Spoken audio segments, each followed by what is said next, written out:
तो यहाँ पे सर पिछली बार जो हम लोग ने वीडियो बनाया था तो उस वीडियो के रिगार्डिंग काफ़ी सारे लोगों के कमेंट है, लोगों के डाउट है।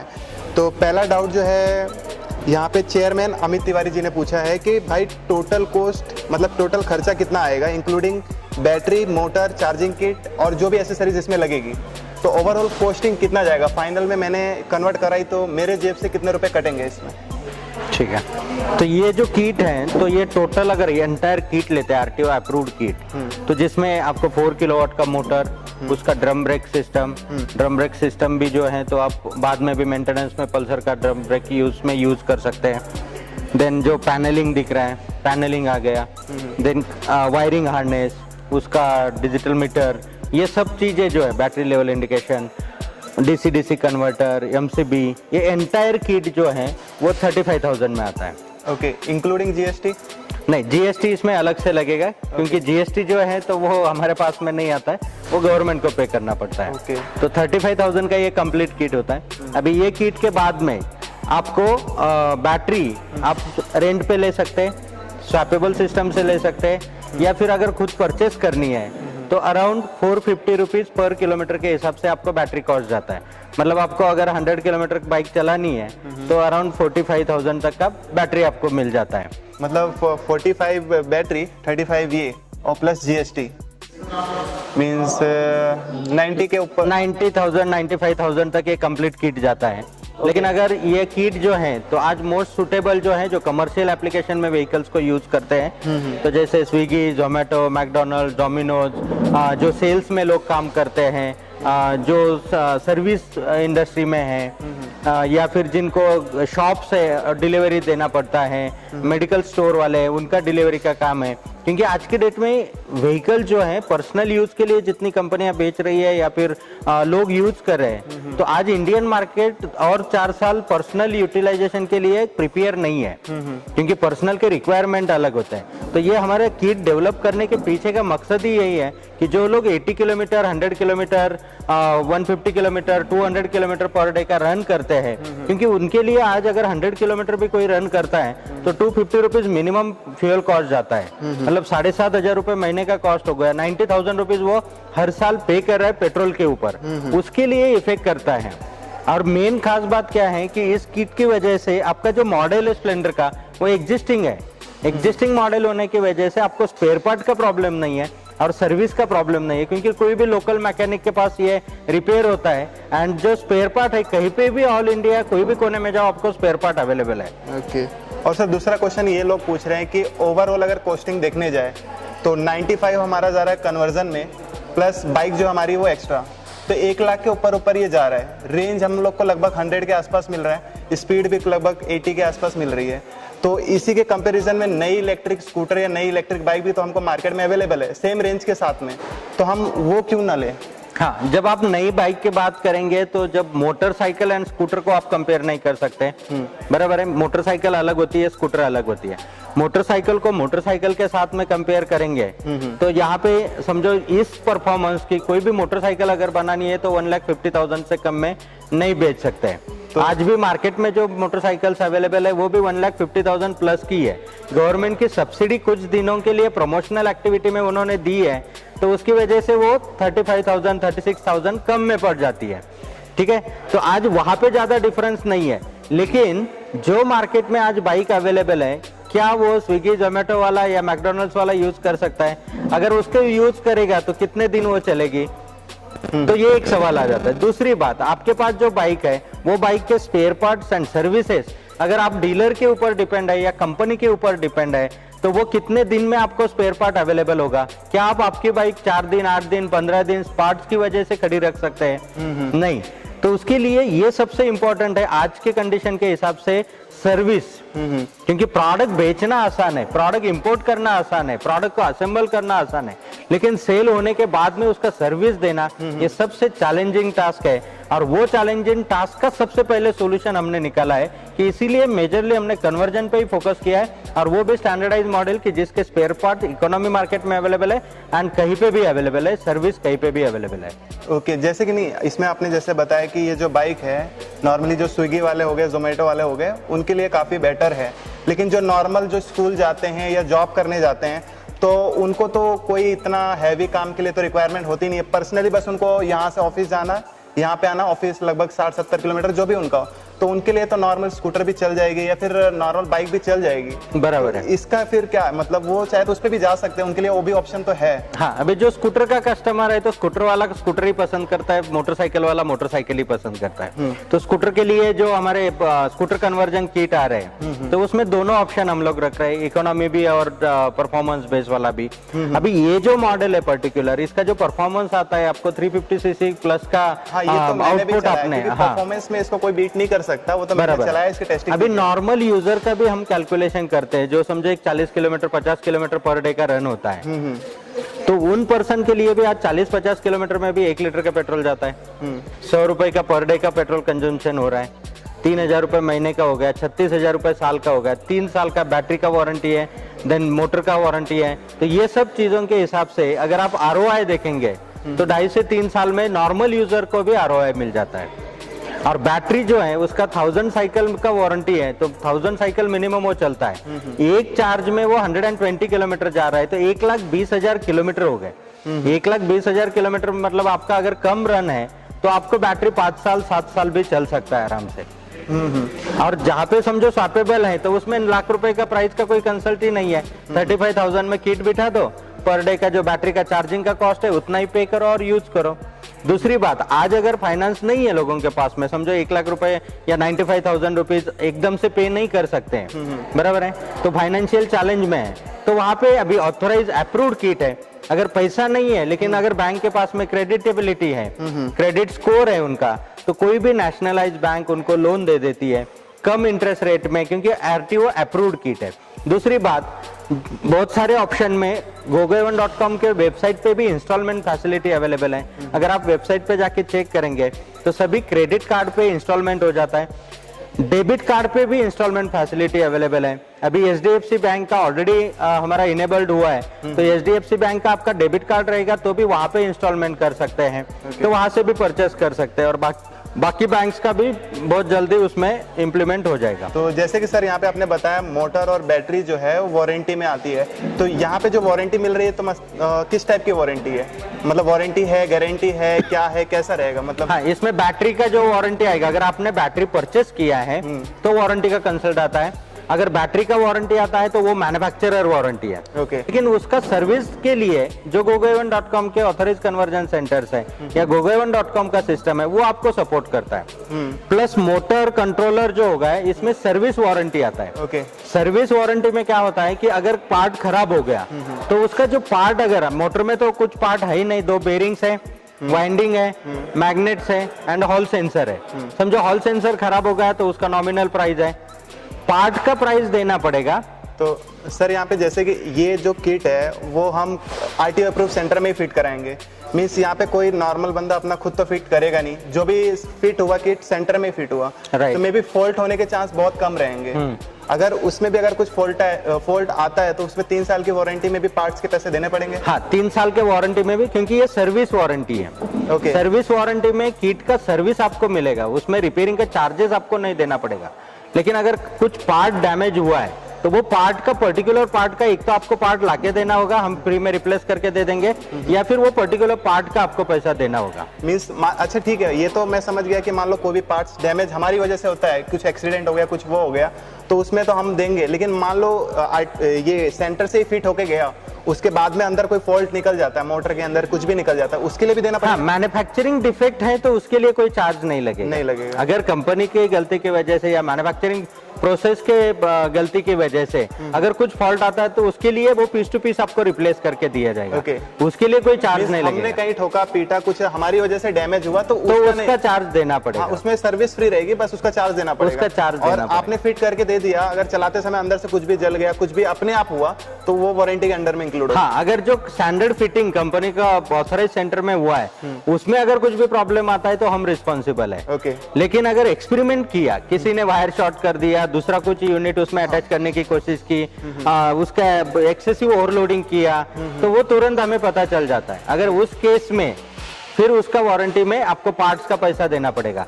कोई एनी कंडीशन, अभी जैसे फिजिकल डैमेज होता है या फिर वाइंडिंग जल जाता है, तो मोटर में वाइंडिंग जलने का कोई कंपनी आप कोई भी कंपनी का मोटर लेंगे तो वाइंडिंग जलने का वारंटी में नहीं आता है या गारंटी में नहीं आता है। लेकिन यहाँ पे आप वाइंडिंग भी जला दो, कोई प्रॉब्लम नहीं है। वाइंडिंग का जो वायर लगेगा, वायर का तो पैसा आप दोगे ना, वायर फिटिंग का नहीं देना है आपको, वाइंडिंग करने का पैसा नहीं देना है। या आप वायर, हम गेज बोल देंगे आप लाके दे दो, हम फ्री में फिट करके देते हैं, वाइंडिंग भी करके देते हैं। मतलब जो सर्विस दे रहे हैं तो मार्केट के स्टैंडर्ड के हिसाब से सरप्लस भी दे रहे हैं। बहुत बार क्या होता है कि वारंटी सुनने के लिए अच्छा लगता है, लेकिन जब एक्चुअली आप लेने जाते हो तो वो टाइम पे कितना मिलता है।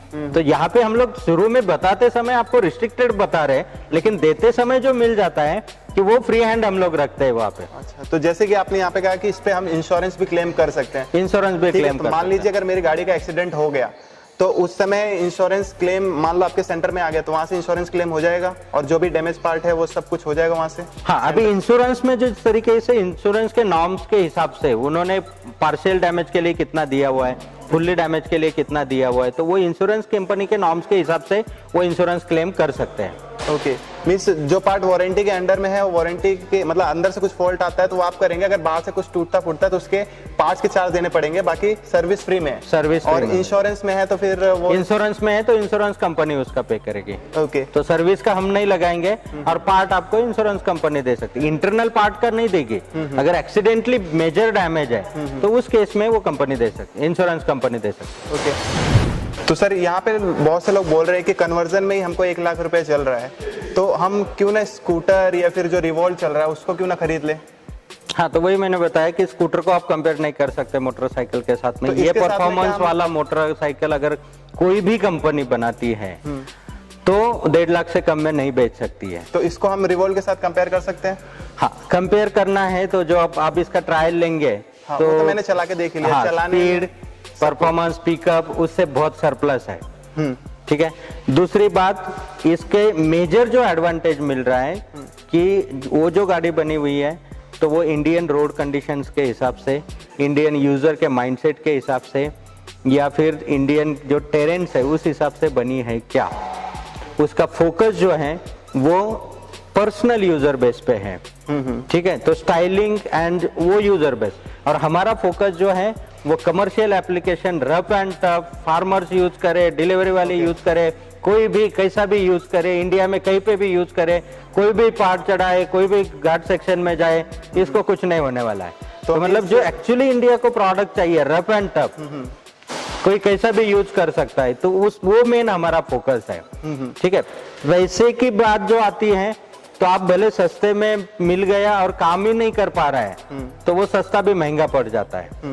ठीक है, तो सस्ता महंगा कुछ नहीं होता है कि जो प्रोडक्ट है, हाँ, इस प्राइस में कोई दूसरी कंपनी यही स्टैंडर्ड, यही क्वालिटी, यही परफॉर्मेंस अगर मैच करके दे हुए तो हम उससे और सस्ते, मतलब उससे कॉम्पिटिटिव प्राइस में हमेशा दे सकते हैं, ये मैं आपको गारंटी दे सकता हूँ।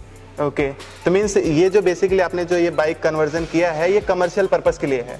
कमर्शियल पर्पस, जो स्विगी, जोमेटो, फिर किराने स्टोर वालों को जिनको लोडिंग का रहता है या फिर जो हिली एरिया में रहते हैं उनके लिए है, जिनको बाइकिंग का एक्सपीरियंस चाहिए, जिनको फील चाहिए, जिनको रफ एंड टफ चाहिए, जिनको ट्रैकिंग पे जाना है, जिनको मतलब रोड ट्रायल्स पे जाना है, जो मतलब जो बाइक को बाइक की तरह यूज करे, मतलब बाइक लिया और उसको अगर एकदम संभाल के यूज करना है, अरे ये मत करो, अरे वो मत करो, ये क्यों किया, वो क्यों किया, तो वो बाइक लेने का मतलब ही क्या बचा। या उसका कुछ अगर पार्ट नहीं मिल रहा है, कुछ अगर सर्विस नहीं मिल रहा है तो वो मीनिंग नहीं बचता है। तो आप यूजर को नहीं बोल सकते कि ऐसा ही यूज करो या फिर ये प्रिकॉशन ले लो। उसने पैसा दिया है, उसको जैसा यूज करना है वो करेगा, उसका पूरा फायदा उठाना, उसका पूरा यूज करना ये उसका अधिकार है, उसको हम नहीं छीन सकते। तो इसीलिए जो सेगमेंट है, जो मैच्योर्ड है, जो नॉलेजेबल है, जो टेक्नोलॉजी को जानता है, जो परफॉर्मेंस को पसंद करता है, ये उन लोगों के लिए है। ओके, जिसके पास पैसा नहीं है तो वो पैसा क्यों नहीं है, तो उसका सोल्यूशन वो ढूंढे। ये परफॉर्मेंस चाहिए, ये पावर चाहिए, तो ये पावर और परफॉर्मेंस इससे बहुत हायर प्राइस में मार्केट में अवेलेबल है। वो हमने जितना लोएस्ट हो सकता है उसमें करके दिया है। इसके नीचे जाएंगे तो क्वालिटी कॉम्प्रोमाइज करना पड़ेगा या फिर परफॉर्मेंस ड्रॉप करना पड़ेगा। तो परफॉर्मेंस ड्रॉप करना है या क्वालिटी कॉम्प्रोमाइज करना है तो, और वो फिर सर्विस नहीं दे पाएगा तो अगेन वहां पे कस्टमर चैलेंज रहेगा। तो यहाँ पे जैसे कि ये तो हो गया आपने जो हिली एरिया में रह गए, फिर जिनका रफ एंड टफ काम है उनके लिए हो गया, लेकिन जो सिटी में रहते हैं, नॉर्मली सिटी में कोई भी 40-50 के ऊपर नहीं चलाता, उसका राइडिंग जो रहता है 60 के अंडर में रहता है, तो उसके रिगार्डिंग मार्केट में स्कूटर जो बाइक अवेलेबल है वो इससे कहीं ना कहीं सस्ते में मिल जाता है और रेंज भी इससे कहीं ना कहीं सेम मिल जाता है, तो वो उस पर भी तो स्विच कर सकता है जो सिटी राइड के लिए, जिसको रफ एंड टफ नहीं चाहिए, जैसे जो स्कूल जा रहे हैं और जो जॉब के लिए जा रहे हैं, तो उनको क्या है पर्सनल चाहिए, उसमें कुछ उनको हैवी लोड वाला काम नहीं करना है। बराबर है। तो या फिर आपका कोई दूसरा वेरिएंट आ रहा है क्या कि उस बजट के अंदर सिटी राइड के अंदर चला सके, उतना बजट ना देके? परफेक्ट क्वेश्चन पूछा आपने। जनरली जो इलेक्ट्रिक व्हीकल है आज ही नहीं बिक रहे इंडिया में, 2000 से बिक रहे हैं, बराबर है। सभी कंपनियां अपने अपने हिसाब से अच्छी क्वालिटी देते हैं, अपने अपने हिसाब से अच्छी सर्विस देते हैं, अपने अपने हिसाब से लोएस्ट प्राइस देने की कोशिश करते हैं। तो मार्केट में 40-50 हजार से भी इलेक्ट्रिक व्हीकल्स मार्केट में अवेलेबल है। लेकिन आज अगर थोड़ा आप सर्वे करोगे तो जितनी कंपनियों ने, अभी कंपनी सब कुछ अच्छा देना चाहती है, कंपनी अच्छा सर्विस भी देना चाहती है, सब कुछ अच्छा देना चाहती है, लेकिन मार्केट का करंट जो सिचुएशन है वो इलेक्ट्रिक व्हीकल के लिए, पर्सनल यूजर बेस के लिए सुटेबल नहीं है। नॉर्मल व्हीकल जब आप यूज करते हो तो पिछले 10 साल, 20 साल, 30 साल से आप यूज कर रहे हैं, कितनी बार कंपनी के पास वारंटी के लिए गए? नहीं जाते हैं। पेट्रोल व्हीकल के लिए जनरली कोई नहीं जाता है। क्यों? क्योंकि मार्केट में हर जगह पे सर्विस अवेलेबल है, स्पेयर पार्ट अवेलेबल है। कौन वारंटी में 2 दिन रुकेगा, अपना यहाँ पे थोड़ा खर्चा भी हो रहा है तो वो इंस्टॉल करके ये करता है। लेकिन इलेक्ट्रिक व्हीकल में क्या होता है, कहीं पे स्पेयर पार्ट ही अवेलेबल नहीं है, कहीं पे सर्विस ही अवेलेबल नहीं है, तो उसको डिपेंड डीलर पे रहना पड़ता है, डीलर को डिपेंड मैन्युफैक्चरर पे रहना पड़ता है, और मैन्युफैक्चरर इंपोर्ट मॉडल अगर बेच रहा है तो उसको डिपेंड इंपोर्ट पे रहना पड़ता है। अगर इंपोर्ट में चैलेंज आ गया, चाइना में प्राइस बढ़ गया, वो टाइम पे माल नहीं पहुंच गया, तो मैन्युफैक्चरर डीलर को नहीं दे पाता है, डीलर कस्टमर को नहीं दे पाता है। तो ये चैलेंज की वजह से आज बहुत सारी कंपनियां अच्छा काम करने के बावजूद भी कस्टमर सेटिस्फाइड नहीं है, बहुत अच्छा काम करने के बावजूद भी डीलर सेटिस्फाइड नहीं है, बहुत अच्छा काम करने के बावजूद भी कंपनियों का नाम खराब हो चुका है। ये क्यों हो रहा है? क्योंकि ये वो दे नहीं रही है अच्छा, ये प्रॉब्लम नहीं है। मार्केट का जो इंफ्रास्ट्रक्चर है, इस्टेब्लिशमेंट है, आफ्टर मार्केट स्पेयर पार्ट्स है, लोकली स्पेयर पार्ट्स अवेलेबिलिटी है, ये जब तक इस्टेब्लिश नहीं होता है तब तक पर्सनल यूज का कस्टमर सेटिस्फाइड नहीं हो सकता है। सर यहाँ पे जैसे कि बाइक का कॉस्टिंग जो है 1 के आसपास जा रहा है, तो नॉर्मली जो सिटी राइड, मतलब जो सिटी में रहते हैं उनके लिए उतनी स्पीड मैटर नहीं करता, उतना रफ एंड टफ उन लोग यूज नहीं करते हैं, तो उनके लिए कहीं ना कहीं 1 लाख एफर्ट करना बहुत ज्यादा हो जाएगा। तो कोई कम रेंज में ऐसा कुछ नहीं है कि जो मिल जाए लोगों को और जो लोगों के बजट में भी बैठ जाए, उनका काम भी हो जाए?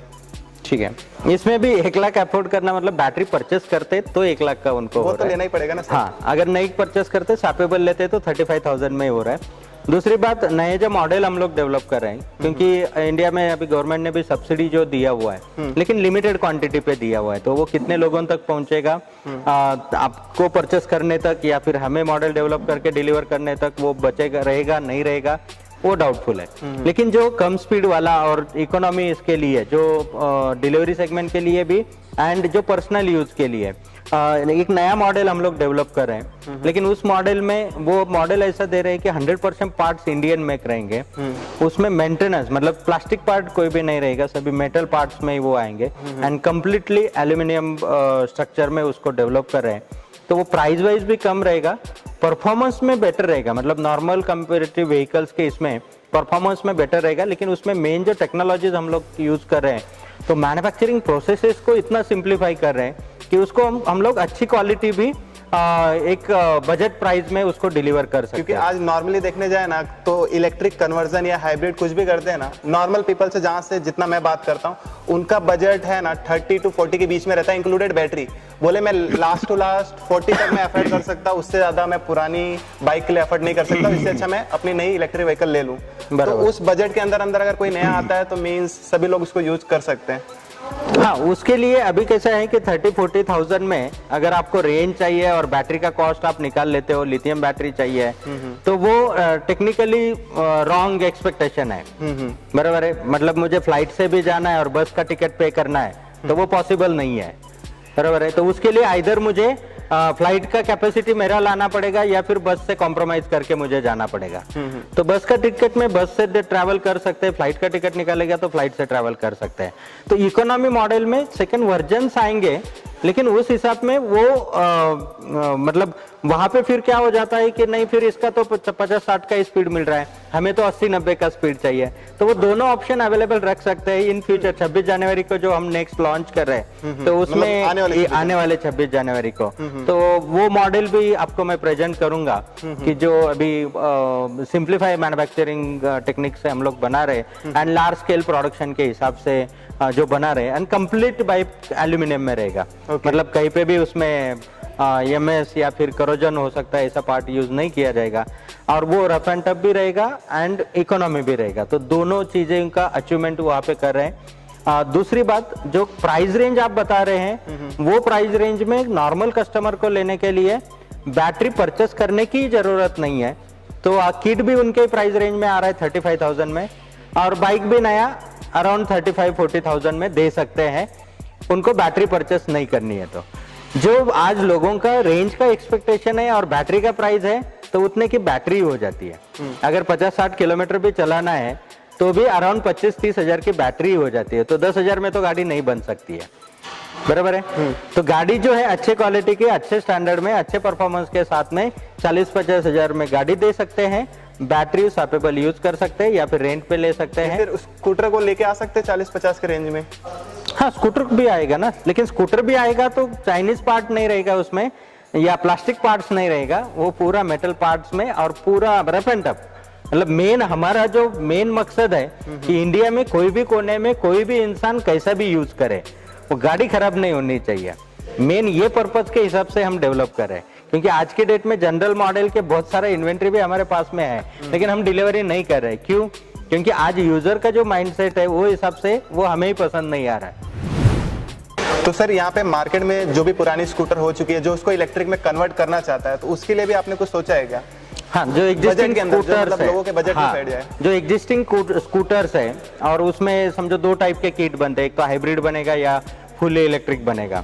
हाइब्रिड में चैलेंज ये लोगों को आ रहा है कि स्कूटर का इंजन का ही वजन 55-60 किलो है, तो वो 55-60 किलो का वजन, फिर से बैटरी का वजन, मोटर का वजन, ये सब ऐड होने के बाद में फिर 2 सीट बैठेंगे, फिर उसमें और कुछ लोड डालेगा, तो वजन इतना हो जाता है कि परफॉर्मेंस पूरा उसका नील हो जाता है। मतलब रेंज जो मिलनी चाहिए वो मिलती नहीं है, रेंज बहुत कम मिल जाती है।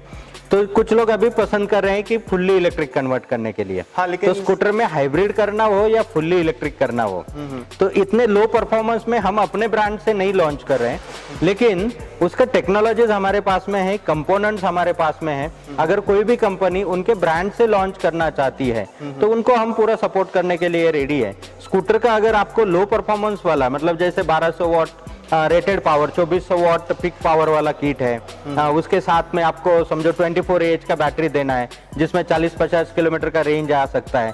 तो battery plus kit with regenerative system, ये अगर एंटायरली आप फुल्ली इलेक्ट्रिक का लेते हो या हाइब्रिड का लेते हैं, तो दोनों किट भी हम अराउंड 13-14,000 में कंपनी को सप्लाई कर सकते हैं। 13,000 में ही वो पॉसिबल है।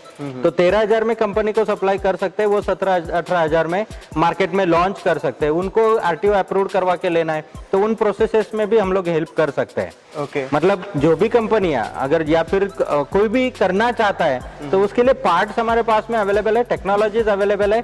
लेकिन हम पर्सनली gogoa1.com लो परफॉर्मेंस व्हीकल्स में या लो परफॉर्मेंस किट्स में हम पर्सनली काम नहीं करना चाहते। हाँ, लेकिन सर जनरली अभी जो हाइब्रिड का मैंने आपने किया था, तो उनका भी किट मेरे स्कूटर में लगा हुआ है। हालांकि मैं भी इसको यूज़ भी कर रहा हूँ, परफॉर्मेंस भी ओवरऑल सिटी राइड के लिए जितना चाहिए उतना है, और रेंज भी मुझे लगभग 50-60 तक आराम से मिल जाती है, और उसका भी कॉस्टिंग लगभग 45-50 तक चला जाता है। तो कहीं ना कहीं बजट में बैठ जाता है और मुझे रिक्वायरमेंट है वो पूरी कर देता है। बराबर है। तो जो 45-50 तक जा रहा है तो वो 35 तक भी नीचे लेके आ सकते हैं। हाँ। तो उसमें पॉसिबल है, उसमें कुछ बड़ी बात नहीं है, और ऑलरेडी कंपोनेंट जो है तो उसका कॉस्टिंग उतना नहीं जाता है। तो लेकिन हम पर्सनली उस रेंज में काम नहीं करना चाहते। बराबर है। तो gogoa1.com से वो किट नहीं मिलेगा। वो किट आपको चाहिए तो जो भी मैन्युफैक्चरर्स है या आप अपने हिसाब से बेचना चाहते हैं तो कंपोनेंट्स हमारे पास में अवेलेबल है, आप लेके जाइए, आप अपना किट बना के बेचिए। उसमें भी आरटीओ का कुछ रहेगा? हाँ, उसमें फिर आपको अगर आरटीओ अप्रूव करवाना है किट, तो वो भी हम लोग आपको प्रोसेस में हेल्प कर सकते हैं, क्योंकि कंपोनेंट्स अप्रूव्ड है। तो कंपोनेंट्स अप्रूव्ड है तो आपके कंपनी के नाम से हम लोग वो अप्रूवल भी आपको चाहिए तो करवा के दे सकते हैं। उसका जो कॉस्टिंग आएगा वो आपको पे करना होगा। ओके। तो गाइस यहाँ पे जितने भी मेन क्वेश्चन आपने वीडियो के नीचे कमेंट किए थे, तो ऑलरेडी मैंने उसके सारे रिप्लाई दे दिए हैं। अगर अभी भी आपको लगता है कुछ डाउट है तो आप मुझे वीडियो के नीचे कमेंट कर देना। आने वाला नेक्स्ट विजिट अगर कभी भी होगा तो मैं कोशिश करूंगा कि आपके कमेंट का जितना भी रिप्लाई है वीडियो के नीचे या स्पेशल उसके लिए वीडियो बना दूंगा। बाकी वीडियो अच्छा लगा तो लाइक कर देना, शेयर कर देना, सब्सक्राइब कर देना। मिलते हैं नेक्स्ट वीडियो में। जय हिंद, जय भारत। Thank you sir.